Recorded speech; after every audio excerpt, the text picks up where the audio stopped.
Okay. Connected. Welcome to another episode of TBI Uncovered.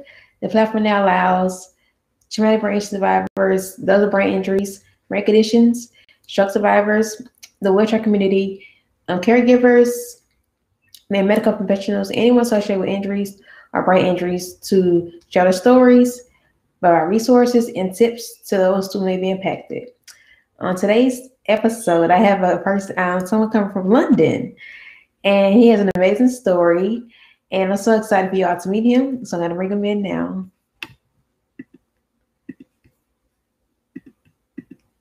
Hey Ryan, how are you? Hello, Erica. I'm very well, thank you. How are you? I'm pretty good. So, you're in London. You're in England, Yeah, London. London, UK. Yeah, So, yeah. how's the weather over there? Typical English weather. Like 1 minute it's raining, next minute it's sunny. So yeah, it's a mixture. Does it ever get cold there? Is it cold? Yeah, it's quite cold at the moment. Okay, so it does get cold. Okay, and what's the hottest you think it has gotten? Maybe 30, just over 30 degrees. 30. That's not hot. Yeah. No, I know that's what other people say from different countries. Like that's not hot, but we're like, honestly, when it gets to like 15, like the tops are coming off and the roofs are down on the cars. Wow, 15 degrees. You Yeah, said, serious. Like oh my goodness. honestly, double figures. It's hot. Double It's figures freezing. here. Wow. Wow. I guess the climate, I don't know much about the weather, but I guess it's different. But 15 degrees here would be like freezing, like super cold. Now, our feel good weather, I think, is like typically about maybe like 70 degrees. Like that's like the I guess the coolest I think I could tolerate. But 15 degrees, wow, that's cold over here. Consider over here. Celsius. Oh, this is Celsius. Celsius. Okay, yeah. So I'm gonna start with tell people your name and a little bit about your story, your backstory of who you are pre TBI. Yeah, sure. So thank you for having me. And yeah, my name's Ryan Nurse. I am a traumatic brain injury survivor and thriver. So just over Right. 9 years ago now, I was attacked on the way home from a nightclub, and Hmm. with no physical signs of trauma at all, I went home as usual and got into bed. But I literally, the last thing that I remember was walking up to the front door of my parents' house. And sadly, my parents couldn't wake me up the next morning. Hmm. And I was rushed into hospital. And due to the injuries that I sustained, I suffered from a fractured skull and a blood clot due to a bleed on the brain. And I had to be put into an induced coma. Wow, that's it's quite a story. Um, wow, just do that's intense. So you didn't know what happened. You remember getting attacked. You do remember that, Yeah. I remember getting attacked. I but you. remember I called a friend of mine actually to take Mhm. me home, and I remember the whole journey on the way home. And my head, I say to people, it was like a gyroscopic feeling, like my head was spinning, and it was so heavy. And Hmm. yeah, I literally remember pulling up outside my parents' house, getting out of the car, and walking up to the front door, and that was the last thing that I remembered. Hmm. Wow, that has to be something. Because I mean, with mines, I don't remember. I was shot in my head, so I didn't feel the impact of the bullet, which I'm glad I didn't. So I don't have any of those type of memories. I know I woke up in the hospital and that was it. Like I had no thoughts or whatever. But to get attacked and then that has to be kind of scary, I guess, in a sense, in some kind of way. Yeah, so obviously when I was attacked, I knew things were bad because my head was obviously hurting me, Yeah. but because there was no physical signs of bruising or blood, Right. etc., and Right. no physical trauma to my face, I Hmm. thought maybe because I had a couple of drinks, I've been hitting the head quite a few times hard, Hmm. like I'll just go home and sleep it off, sort of thing. So I obviously did go home, but then once I actually got to my house or my parents' house and went to bed, I just must have blacked out, and I can't remember anything after that. And my parents failed to wake me up multiple times, and this is just talking from my parents' point of view. I was vomiting, and it was just like jet black vomit, and they'd never seen anything like this before. So they were obviously scared, which sort of led them to call the emergency services, where I Right. was rushed to hospital. And once I was put into that induced coma, the specialist told my parents that I would be very lucky, lucky to survive the night. And for any parent, that's like the worst news possible, like the worst thing that they could hear come out of somebody else's mouth. So, like I say, they said I wouldn't survive the night because the injuries were that bad. And 3 days in, I was being kept alive by the life support machine. And on the third day, they gathered my parents, my loved ones, and they took them into a small room at the hospital. And the specialist actually suggests to my parents that they would advise them switch the life support machine off because there was zero brain activity. And again, for my parents, this was like the worst news that they've ever heard. Like your child's laying on a life support machine, and the specialist advised you switch it off. But my dad ultimately saved my life because my dad stood up and he said, "No, the machine isn't getting turned off Yeah. because Ryan takes his own time to do anything in life." Like Oh goodness. he said, he's That's a right. bit stubborn. Actually, that's what my dad said. Like he's stubborn. Like he'll do it in his own time. So like, you need to give him that time because he will come round. And again, specialists were like, these injuries are so bad, and if he would ever wake up, he'd be in a vegetative state for the rest of his life, and he would never be able to walk or talk again, and he'd be in a vegetative state. But my parents were willing to take the chance and just say like let him go for it and just keep that hope there. And thankfully that my dad done that. Over the next few days, I did start to improve on, I don't even know, on the scale where the machine goes up and down. Like I was Yeah. starting to improve. There's a name for it. I can't remember the scale they measure it on. I've forgotten now, but I was slowly progressing on that scale to Yeah. the point where they wanted to reduce the sedation to bring me out of the coma. Okay. And the very first time they done this, I wasn't responding at all, and I had to be put back into the coma because I wasn't breathing by myself. And again, they suggest that my parents switched it off, and my dad was like, "No, we need to try again. Like we need to give him another go." So the next day they tried again, so they reduced the sedation once more. But thankfully for me, this time I did start to Right. respond and obviously breathe on my own. And I was in the coma for about a week in total. And then it obviously took me a short period to get up and out of the coma because obviously I was tired and I was just waking up, I guess. And when I was coming round, there was only minimal movements where I might twitch a toe or twitch a finger, etc. And once I did do this, my parents would rush to the doctors and say like he's just twitched his toe, and they say like no, this is just electrical impulses. Like he might not come around still, and this is over a week in, and my parents just kept that hope there, and it got to the point where I did obviously come round. I did wake up, and the very first time I actually saw myself in the intensive care unit, I actually suffered an out of body experience too prior to that, Wow. and I actually looked down on myself and I realised that I was alive, and it was quite scary actually. It was a surreal Yes, experience, yeah, I was gonna and say this for real, I yeah. was thinking, am am I dreaming this still or not? And like I say, looking down at myself, I had all these Yeah, wires in my arms and I had a tracheostomy yeah. in my throat, etc. So that was a very scary experience to see that. Yeah, our stories are very similar. Like they told my parents the exact same thing, that I have zero chance in life. Pull the plug.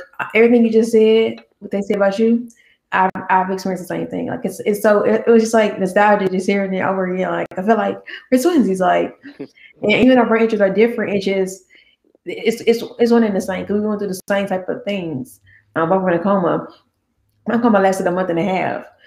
So my mom was in a coma for a very long Wow. time, and they had to wean me off the stuff, the the anesthesia stuff too. So our summers are very parallel to each other. So it's so amazing how we can be so different but the same at the same time. So yeah. So what you said on your Instagram, you said you went from depression to progression. So Yeah, so this is obviously this is totally unrelated to the brain injury, but I can tell okay. you about the depression if you want me to. Yeah, yeah, just briefly, yeah. Just let's cover that just a little bit. Did you Yeah, experience sure. So depression just quickly go during say during that during again. your Sorry. during your recovery process? Did you experience depression? No, no. To be fair, no, I didn't. And thankfully for me, the recovery, as much as a few things like tiredness and memory loss, that Mm-hmm. lasted years. To be fair, Mm-hmm. yeah, it got better. It progressed over the years, but it did Mm-hmm. last for years. But there was no real trauma after it. I did have to learn to walk and talk again after my Okay. TBI, and How long did that take? sort of coming out. Say that again. Sorry, How about long, how walking long, and did- how talking. long, how long, yeah, to walk and talk, yeah. Yeah, so literally a matter of days. To be fair, I was in hospital, obviously with a tracheostomy in my throat, and Mm-hmm. I was immobile because I wasn't walking. Right. I had to learn how to walk again, and once the tracheostomy was out and I had the patch across my throat, it was Mm-hmm. hard to speak, but that it just Mm-hmm. again progressed every day. Um, the first time I actually remember walking myself on the Zimmer frame, I walked myself across the ward to Mm-hmm. the toilet. And again, that was a very scary and surreal experience because Mm-hmm. I walked across the room, maybe 10 steps. I went to Mm-hmm. the toilet, obviously, and I turned around and washed my hands. And as I'm washing my hands, it almost felt like somebody was looking at me. So as I look up slowly, I realised it was a mirror, and it was quite a dark room, and it was a mirror. And as I made contact with my eyes, I looked straight back down, Mm-hmm. and I didn't understand what I just saw, and I had to take it all in because the last time that I saw myself was obviously that night prior to the attack. Right. Right. So I done it again. I slowly looked up, and then I just saw myself. And at Mm-hmm. first, I couldn't understand what I was looking at. I didn't know it was me, because Mm-hmm. the first thought that come to my mind was Frankenstein, because I had half of my head shaved. Yeah, I had yeah, the yeah. staples the whole way in my head. I had a hole in my neck. My left eye was pointing upwards, and Mm-hmm. it was horrible in all honesty. And I just cried my eyes out. So that was the first time that I remember walking. But after that, it was a Mm-hmm. very quick process where within about a week I was on crutches, and the crutches last for maybe a month or 2 months on crutches. But to be Mm-hmm. fair, it was just for support. Maybe on the second month, just for support. And it's a blessing that you got to, you bounce back so quickly. Because I mean, with mine's, I literally, I laid there. I had no thoughts. Like I didn't even think like, oh, what happened to me? I didn't think anything. I'm like, I'm just laying there with these tubes, and tubes all over, whatever. And I see people, and I remember who people were, but I had no thoughts. And it's not so crazy to say, but I literally had no thoughts. And I didn't think like, what happened to me, or why am I here, or what's going on. I never thought those things. I never tried to move. I don't know why. I don't know why my brain was it just wasn't clicking. And so like once I did find out what happened to me, it gave me a reason or a drive to push myself. But before then, I was just I felt like I was on vacation. But what kind of vacation would be in hospital bed, so it was very surreal experience. Like it just one day one day you're walking, one day you're laying down. It's just kind of like it's different. But again, I didn't think anything like what happened. I just didn't nothing registered to me at that moment. And I guess that's why our brain injuries are so different, because it affects us differently. So and it's hard to explain. You don't understand it, but it's just one of those things that it's just you wouldn't know unless you've been through it. So yeah. Exactly, Um, and again, like you say, we're all different, and it can affect us all in different ways. And one other thing that I'll just brush over quickly about saying laying in a hospital bed and how weak we are, and we don't actually realise how weak we are, just say laying there for X amount of time. And yeah. for me, only being in the coma for say a week and just coming out, so probably into the second week, Mm-hmm. I decided to try and walk myself to the toilet because I Mm-hmm. needed to go to the toilet and I didn't realise the situation I was in. So I was Mm-hmm. pressing the button and I was Mm-hmm. waiting for the people to come, the doctors and the nurses, and no one was coming. So I thought, you know what, I'm going to walk myself to the toilet. And I actually, because I didn't realise that I wasn't with it totally because I was still sort of coming round. And Yeah. I actually I pulled my legs off to the side of the bed. Bearing in mind I had a tracheostomy in my throat, I had all the wires in me. I pulled my legs off the side of the bed and I used all my upper body strength and I pushed myself up and Mhm. off of the bed. As soon as my feet touched the floor, I hit the floor and I pulled all the Mhm. machine with me. And I was laying on the floor in a pile of needles and wires. And luckily, someone saw it and he come and Yeah. picked me back up onto the bed. Oh But my goodness. yeah, that was another experience. Sure would by itself. Wow. Wow. And I did mention I had a stroke as well on my right side. So my body just went through so many different things, like a lot of things. But I literally never thought anything like it just So you just I just lay there and just like but I never thought anything, but you kinda had an idea what happened to you.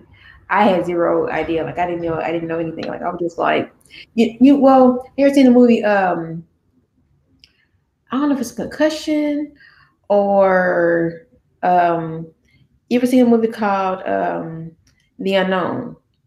You ever seen a movie before with Liam No, I Neeson? haven't. No, I He haven't. he works in the trauma. No, no, I haven't.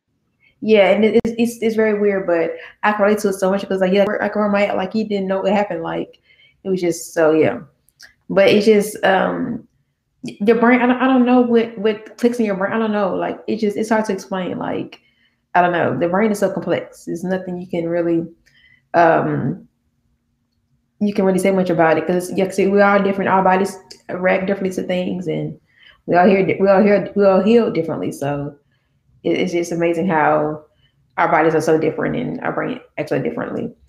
So um, you say recovering pretty quickly. So did you have any moments where you were kind of discouraged at all, or you didn't have time to be discouraged? You were just so busy trying to bounce back.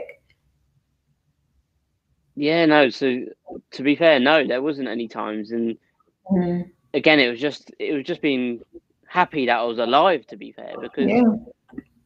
I like you say about the memory. As soon as Mm-hmm. I woke up, I remembered every single thing that happened, Mm-hmm. the whole attack situation. I remembered everything so clear. And again, I'm just lucky and blessed because of that. Because Yeah. once I saw myself and realised the extent of my injuries, I understood like how severe it was. Because before seeing myself in the mirror and seeing, well, because I didn't realise who I was looking at to start with because it didn't look like me. I was looking in the mirror. So Mm-hmm. once I saw that, I realised, wow, I'm lucky to be alive. So Mm-hmm. lucky to be alive. So Yeah. once I did start to walk, and once I went home, obviously after coming out of hospital, it was just like, what can I do to just start getting better and start Mm-hmm. moving, start like I just wanted to go back to work to be fair and finish my college that I was doing as well. Mm-hmm. So what year were you in school? Yeah, no, so I was working, but I was doing a college like an apprenticeship course for car Okay. mechanics. So I just wanted to go back to my college and finish the Yeah. apprenticeship course, which I did Okay. in the end. Yeah. That's wonderful. So you switching gears. Have you always wanted to be a motivational speaker? Is always Yeah, something you so want to do? I'm again, sorry. Has it always been something you want to do, or did it just come because of what happened to you? No, so it's only just really come about the last year or so, to be Mm-hmm. fair. So for, coming out of hospital, like I say, my speech was really bad for a while. Mm-hmm. Memory loss, especially short-term memory loss. Like I say, for years, Yeah. I struggled to get words out. I could be having a conversation with you now, saying just forget what I'm talking about. Mm-hmm. Um, but then going on from that, only just say recently, like I can skip over this, or I can speak about this if you want to. But the whole I did get into a relationship soon after coming out of hospital, which was a 6.5 year relationship, Hmm. but sadly ended at the end of 2018, which ended up causing me with a depression. Hmm. And once I sort of come out the other side of the knowledge that I gained from facing and overcoming the adversities in my life to help other people, and that's what I'm doing today. That's wonderful, and and it's needed, because people are going through, and we're in this COVID situation, so people are feel isolated and they're losing hope. And things like your story, it really can inspire. It has inspired millions of people, I'm sure already. But just, and that's why I'm doing this, because like we need encouragement, and knowing, seeing somebody that has been through something that you've been through and been able to bounce back and have such a positive attitude is so needed right now. Like, and it's such a breath of fresh air. Like, I'm pretty positive myself, but for other people on their end, I can only imagine how it feels to see somebody like, it's kind of like, well, it's kind of like I have a moment like, wow, there's somebody else out there that like been through what I've been through, or if they can be so positive, what's wrong? Why can I be positive? Like, it just give people a glimmer of hope. And I love inspiring people as well, and sharing my knowledge with other people, and sharing what I know with other people. And it's not going to be good to keep to myself. So I gotta share it, and I don't mind sharing it. And so that's why I enjoy doing these episodes, because I learn, and as well as I'm sure you learn stuff as well. So it's like it's to get that keeps on giving, I guess you could say. It's to get that keeps on giving. And so, what's your favorite quote like you use? Do you have a favorite quote? Oh, there's so many quotes. I love quotes. Hmm. Best quote I've ever been told is from my granddad, and when he was alive, he used to tell me Hmm. this probably twice a day, and it used to be always look after number one. Hmm. And I told someone about this morning, and if you think about it, nobody cares about your life as much as Hmm. you do, Hmm. and everything that you do is for you. And it's not selfish to put yourself first at all. It's actually a smart decision, because you can't give what you don't have, and you can't pour from an empty cup. So you always have to put yourself first in life. But I hear you, but it seems kind of, see, it seems a little selfish at times. But I guess it depends on I guess it depends to an extent you're putting yourself first. I guess is what I want to say, because when you have a child, you don't come first. When you have a kids, you don't come first.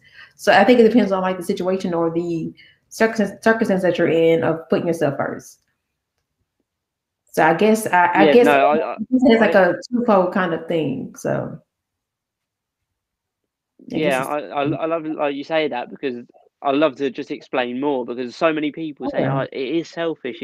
Like you say, especially with kids, etc. But the Mhm. way that I compare it, and I'm sure you may have heard this before, but just think when you're on an aeroplane, and say, for Yeah. instance, it loses cabin pressure and the Mhm. mask fall down, they always So say, put your mask on first. And this isn't selfish at all. This is so that Mhm. you are at your optimum, which in Mhm. return will then increase your ability to then help others. So if you Yeah. have, say, got your child next to you on the aeroplane, Mhm. your mask falls down, you can put it on and then help your child. Because if you don't put yours on and you lose breath, Yeah. nobody's helping the child. It's true. It's very true. But because I guess it depends on the circumstances. I guess it depends on the circumstances. Because if I'm hungry and I'm a mom, I'm gonna make sure my child eats first. Because it's just, I don't know. If I'm hungry, I know you're hungry as well. It just, I guess it depends on the situation. I guess I don't know. And I guess I'm a woman as well. It's kind of like, I don't know if that makes a difference. I'm not sure, but yeah, we're nurturers, so it's kind of like you really think about yourself first when you're a woman. So it's kind of like, yeah, some people take care of families and things like that. So I guess really the circumstances and like who you like your gender, I guess too. So I don't know. Um, what does "full around the world" mean? Well, I know "full around the world." Like, Yeah, is that like a thing, or is yeah, that like that's a meaning behind it? Yeah, there is. So, like I say, when I was living, this is nothing to do with the TBI at all. This is Mhm. afterwards in the relationship. Mhm. Once me and my partner separated, I was actually living in our old house on my own, and that's Okay. when the depression really kicked in. Mhm. And yeah, it was like months of mental misery where I felt like I Mhm. was trapped in a prison in my own home. Mhm. But as I moved out, I was driving back to my parents, and I set myself this travel goal to visit a different country every single month for a complete year. Wow.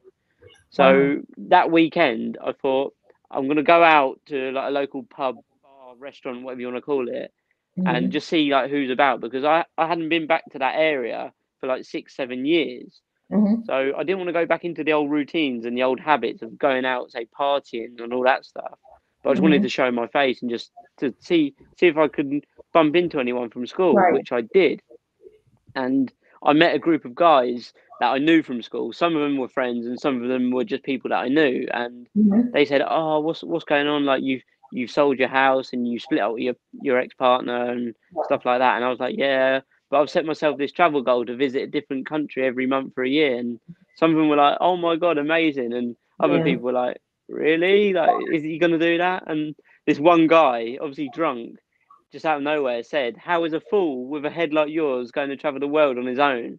Hmm. And I was like, I didn't know what to say in all honesty, but I sort of thought about it and I said, "Look, I'll show you how I'm going to do this." I put my drink down, I got a taxi home, and I literally just booked a one-way trip to Croatia for like 2 days, 3 days time. And that was the start of my journey where I did visit a different country up until 2020, which was my last trip to Rome. And then COVID obviously put stop to all of my trips. So that's when I thought to myself, how can I use the knowledge that I've gained from facing and overcoming the adversities in my life to help other people? So that's when I become vulnerable and started to share my journey on social media. And I thought I need to think of a name for this and just fool around the world because I love to travel the world. And that guy called me a fool. So Wow, that's very clever. Wow, interesting. thank Thank you you. for telling me that. So I love seeing your picture. Your pictures is so amazing. Like I feel like I'm living through you, like vicariously through you. So I'm like, where are we going now? So, tell me about traveling to Singapore. Singapore is Say that it? again, sorry. Tell me about traveling to Singapore. It's so beautiful over there. Oh, Singapore is it's incredible. It's a beautiful place. It's so Yeah. clean. Like Mm-hmm. it's illegal to have chewing gum there. That's how clean it is. You Tourism. have to have a prescription to have chewing gum. Serious, yeah, you got to have a Tourism? prescription to have chewing gum. What? Serious, you wouldn't find any rubbish on the floor. People go, they're literally hoovering the roads Oh the my God. pavements and the paths. It's so Wow. clean. It's beautiful. Yeah, Singapore. I would happily go back at any time, and a lot of it is underground as well. Like huge Really? shopping centres, it's all underground. So there's like almost say if you go into a shopping centre where you're from, like maybe 2 or 3 levels high shopping centre, it's Yeah. like 2 or 3 levels deep Wow. underground. It's amazing. Wow. I would love to see that. Oh my goodness. It sounds amazing. I've seen it through a movie. What's a movie called? Oh my goodness. I can't think of it right now, but I know you know what I'm talking about though. They were going to Singapore and they were getting married. I can't think of that movie, but it was such a good movie. I loved it. And it had a beautiful wedding and things like that, but it was such a beautiful place. Just looking at it from the movie. I know it's just a movie, but it's just I know it gotta be beautiful. So wow. So what do you say you said to continue moving forward? Say that again. Sorry. Just I said, what do you say you have to keep moving forward? yeah. So moving forwards, I honestly believe that progression equals happiness. So Hmm. every single day, I'm trying to just better myself, just like 1% every day. So I'm just trying to better myself. Hmm. So yeah, like I say, the 2020 lockdown where I become vulnerable and I started to share my stuff online on social media, and it got towards the end of 2020, and I thought I need to keep progressing. I need to level up. So what can I do to move forward and move up? Yeah. So I needed to set myself some sort of next goal or a bigger goal. And I said, I'm going to start to write a book Hmm. and I'm going to share my journey to help other people because I Yeah. know there's so many other people that need to hear my story. Hmm. And when I was just going back to when I was depressed, one single thought got me up and out of that ditch that I was in. And the thought that went through my mind said, could I live with the thought of dying with regrets? And when Hmm. I asked myself that question, I started to practice gratitude because I realised that the nightmare that I was going through was actually a dream for somebody else. And by Hmm. practicing gratitude, I started to attract these small positive things into my life. Hmm. So I've actually titled the book that I'm currently writing, Could I Live with the Thought of Dying with Regrets? Hmm. And That's again, powerful. that was towards the end of 2020. 2020, 2021 came around and I thought I need to keep progressing. And obviously back at work, fixing cars, I've only ever had the one job, not enjoying it. And to be fair, I haven't enjoyed it for a long time, but I was just comfortable there. So I thought, how long can I go on for this? Not enjoying it, just Mhm. living, to earn money, just to go on holidays and stuff. And I thought, now that I'm back at my parents, I'm single again. This would be the prime time to make a career change or just do something that really Yeah. fulfills me and what I want to Mhm. do with my life. Absolutely. And I'm sure you know about this amazing app which is Clubhouse. Yes. And Love it. Mhm. Clubhouse came along and it was literally like a savior. And I managed to network with some incredible people that I'd never have the chance to be around or listen to Mhm. in my life ever. And I'm listening and I'm absorbing all this knowledge. And I managed to network with a few people. And this one guy, AJ Gupta, his name is, and I Mhm. managed to get on a Zoom call with him mid March this year. And we jumped on a Zoom call, and he said, "Your story is incredible. It's so inspiring, and there's so many people that need to hear your voice and That's need to right. hear your message. That's right. What are you going to plan to do with your life?" And I said, "Look, I'm going to quit my job at some point and travel the world and share my message." And he Mhm. said, "Like when?" And I was like, "I don't know." So he literally come up with a date, and he said, like, the 26th of March, and this was 1 week's time. Wow. 1 week time, and I was like, "This is a week's time." And he goes, "Are you committed to following your purpose and your dream?" And I'm like, "Yeah, I am." And I was shaking inside, and I said, "I'm going to do it." And bearing in mind, I've only ever had the one job and been there 13 or over Yeah. 13 years. Wow. That's And the awesome. week after, I went in, I said to my boss, "We need to have a meeting." And I literally told him I'm going to leave my job. And Mhm. for my boss, he's amazing, and he said, like, congratulations, like, he's so happy that I'm doing it. So at the Mhm. moment, I'm on Clubhouse, I'm on social media, I'm reading books, I'm learning, and I'm writing, and I'm doing everything just to spread That's my amazing. message, because I have this huge purpose, mission, and vision, like I Yes. say, which is to use the knowledge that I've gained from facing and overcoming the adversities in my life Mhm. to help others become the very best versions of themselves, That's right. to have positive impact on over 1 billion lives, and to use and to be the beacon of light the world wakes up to. I love that. It's so touching because it's so true. It's so true, and I'm inspired. I'm listening to you. I'm listening to you. I'm getting inspired to listen to you. Like it's so amazing, and I definitely agree with you because our stories are not meant to be kept for ourselves. We're still here for a reason.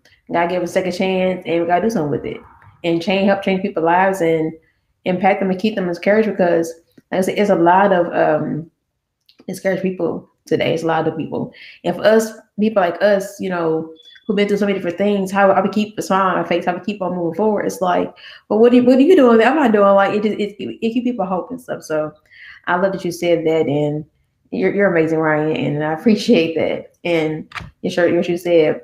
So what did you say you learned about yourself? What did you learn? What did you learn about yourself thus far? That's a brilliant question.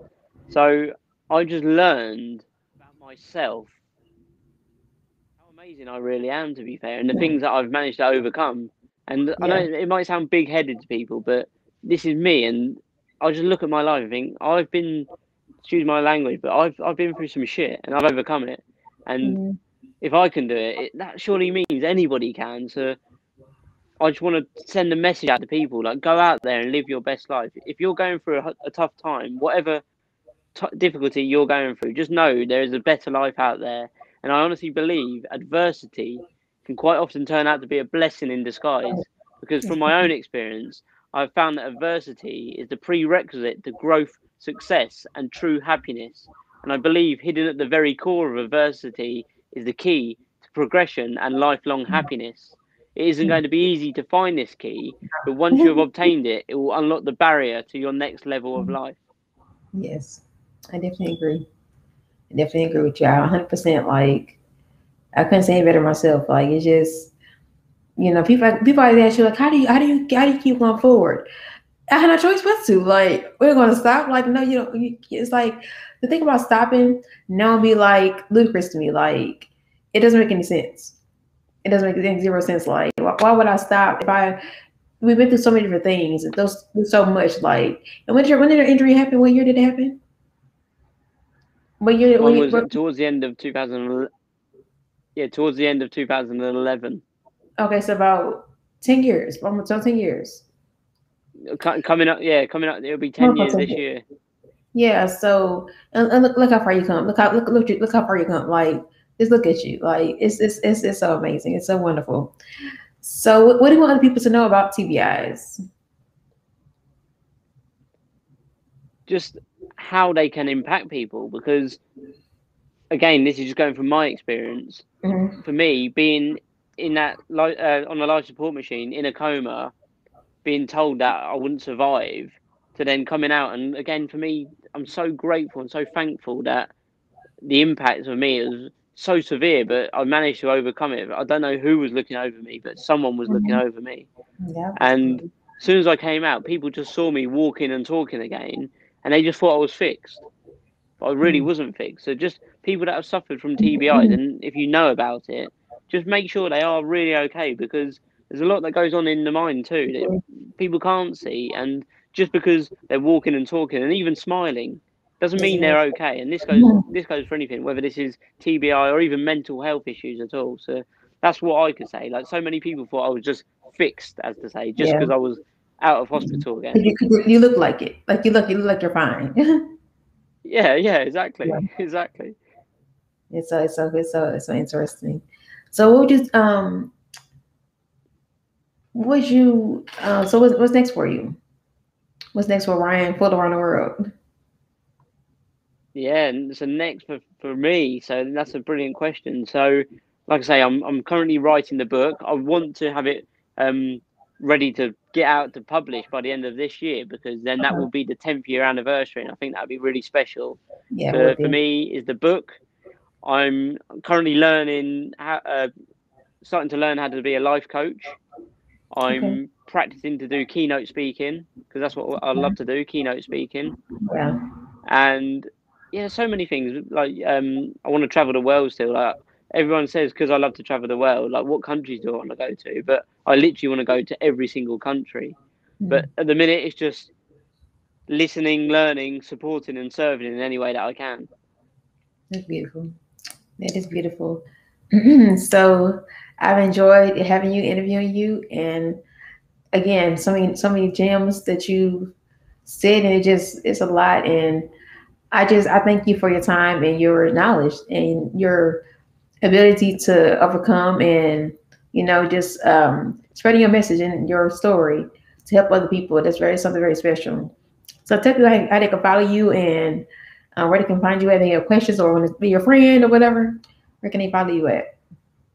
Yeah, yeah, no, of course. So thank you so much for your kind words, and thank you for having me here today as well. And if anybody's listening to this or watching this, you can just find, excuse me, you can find me at Fool Around the World on Instagram. Is the best place. Just send me a message over there, and I will get back to you.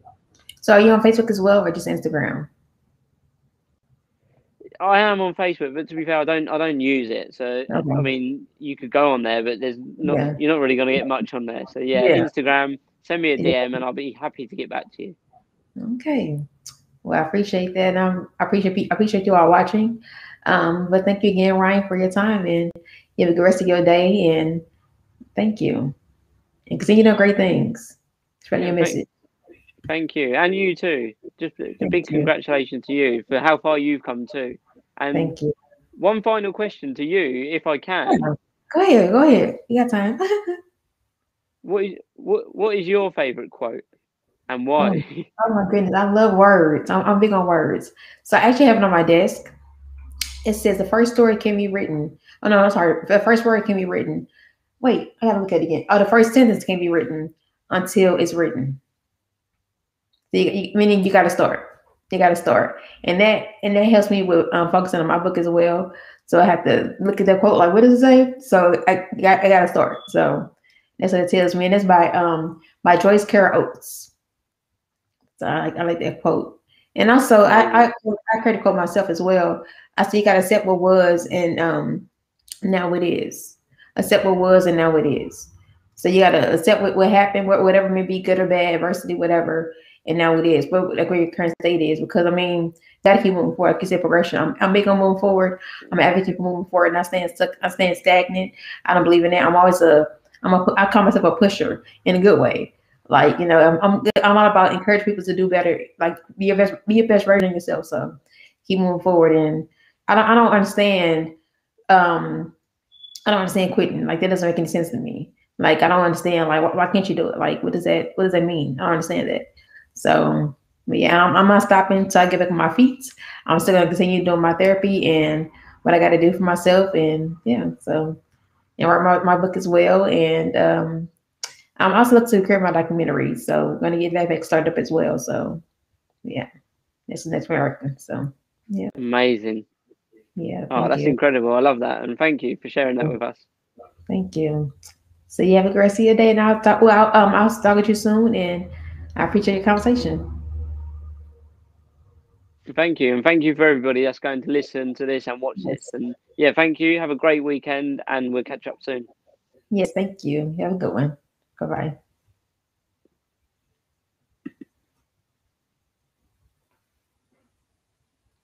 Mm-hmm.